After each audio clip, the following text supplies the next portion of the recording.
வணக்கம் நண்பர்களே. இன்றைக்கி நாம் பார்க்கக்கூடிய விஷயம் நடைப்பயிற்சி பற்றி.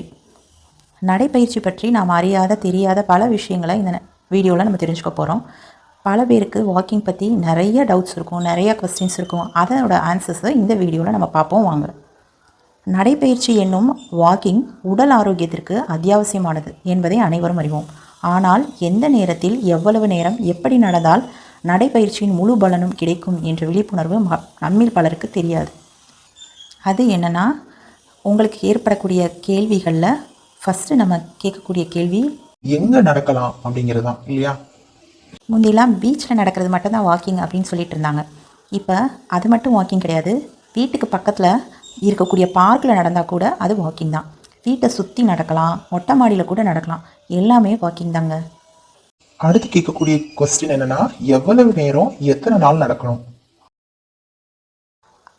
ஒரு நாளைக்கு 30 நிமிஷம் வாக்கிங் செல்வது ரொம்ப நல்லது. வாரத்துக்கு குறைஞ்சபட்சம் 5 நாள்களாவது வாக்கிங் செல்ல வேண்டும். உங்களுக்கு விருப்பம்னா, உங்களால் முடியும்னா 7 நாளும் வாக்கிங் போகலாம்.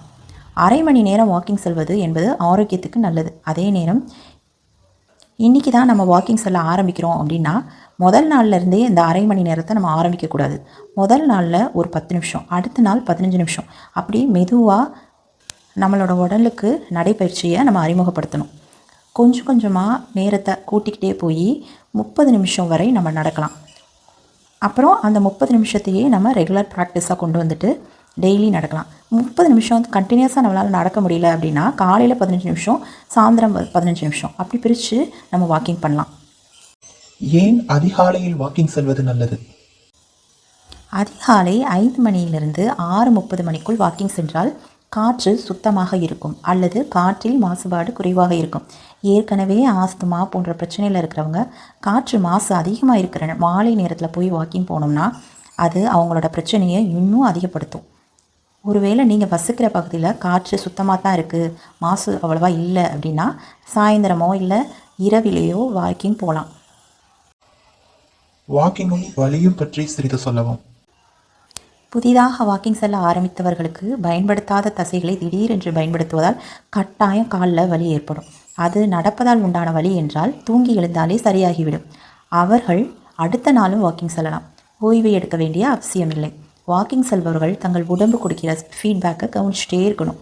கால் வலி, முட்டி வலி இது மாதிரி ஏதாவது ஏற்பட்டுச்சுன்னா உடனே ஓய்வு கொடுக்க வேண்டும். வலியுள்ள இடங்களில் ஐஸ் கட்டி ஒற்றடம் கொடுக்கலாம். வெந்நீர் ஒற்றடம் தவிர்ப்பது நல்லது. 50-60 வயதில் வாக்கிங் செல்ல ஆரம்பித்தால் ருமட்டாய்டு ஆர்த்தரைட்டிஸ் போன்ற பிரச்சனைகள் இருப்பவர்கள் வாக்கிங் சென்று அதனால் வலி ஏற்பட்டு எழவே முடியவில்லை, நடக்கவே முடியவில்லை என்றால் கட்டாயம் ஓய்வு எடுக்க வேண்டும். 50-60 வயதில் வாக்கிங் செல்ல ஆரம்பித்தாலும் முட்டிகளில் வலி ஏற்படவே செய்யும். இருந்தாலும் இந்த வயதுக்காரர்கள் நடப்பதே நல்லது. இள வயதிலிருந்தே ஜிம்முக்கு சென்றவர்கள் 50-60களிலும் செல்வார்கள். ஆனால் இந்த பழக்கம் இல்லாதவர்கள் வயதான பிறகு பெரும்பாலும் புதிதாக ஜிம்முக்கு செல்ல முடியாது. அதனால் அவர்கள் குறைந்தபட்சம் நடைப்பயிற்சியாவது செய்ய வேண்டும். சாப்பிட்ட பிறகு வாக்கிங் போகலாமா? தாராளமாக போகலாம். ஆனால் மெதுவாக ரிலாக்ஸாக நடக்கணும். இது செரிமானத்துக்கு உதவும் என்று ப்ரூவ் பண்ணியிருக்காங்கங்க. காலை எடுத்து வைப்பதில் சில ரூல்ஸ் எதுவும் இருக்கிறதா? நடப்பதற்கென்றால் வலது காலை எடுத்து முதலில் வைப்போம். அந்த காலை தொப்பென்று வைக்கக்கூடாது. அதே போல் காலின் நுனிப்பகுதி முதலில் தரையில் படக்கூடாது. குதிகால் பகுதி தான் தரையில் பட வேண்டும். பிறகு வலது காலுக்கு அழுத்தம் கொடுத்து நின்று பிறகு இடது காலை எடுத்து வைக்க வேண்டும். இதற்கும் தொப்பென்று வைக்கக்கூடாது. நுனிப்பகுதி முதலில் தரையில் படக்கூடாது.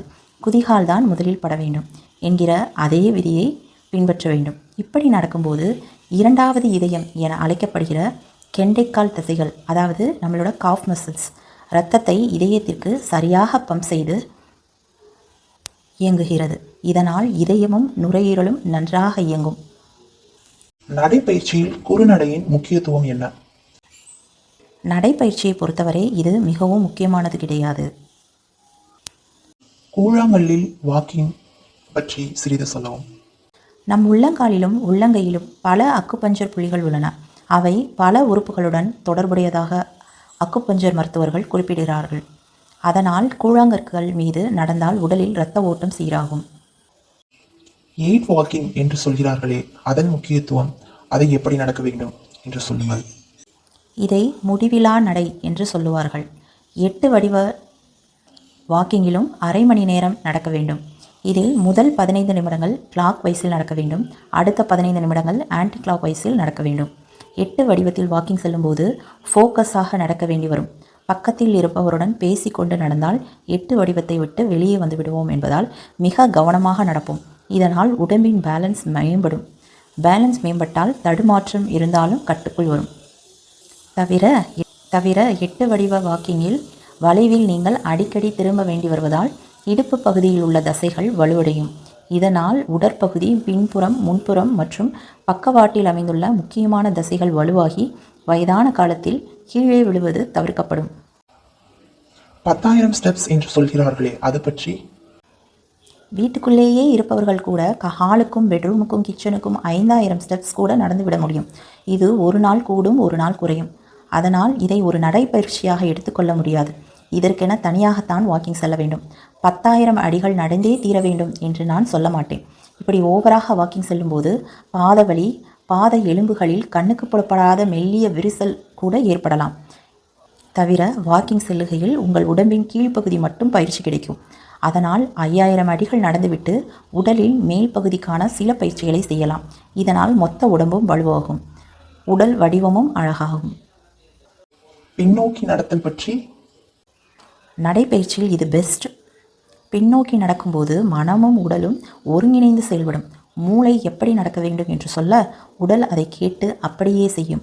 பின்னோக்கி நடப்பதால் மனம் ஒருமுகப்படும். இது நம்முடைய மற்ற வேலைகளிலும் வெளிப்படும். பின்னோக்கி நடக்க நடக்க தொடையின் தசைகள் இயல்பை விட வேறு மாதிரி இயங்குவதால் அது இன்னும் பலப்படும். தவிர வழக்கமான நடைப்பயிற்சியில் தொடையின் முன்பகுதி தசைகள் மட்டுமே வலுப்பெறும். பின்பகுதி தசைகள் அந்த அளவுக்கு வலுவாக இருக்காது. அடிக்கடி நீங்கள் பின்னோக்கி நடக்கவும் செய்தீர்களானால் தொடையின் அனைத்து தசைகளும் வலுவாகும். வாக்கிங் செல்கையில் நம் உடம்பு எப்படி இருக்க வேண்டும்? நன்றாக நிமிர்ந்து நடக்க வேண்டும். கீழே மட்டும் பார்த்து கொண்டு நடக்கக்கூடாது. மேல் முதுகு முன்னாடியோ அல்லது பின்னாடியோ சாயக்கூடாது. கீழ் முதுகு திடமாக இருக்க வேண்டும்.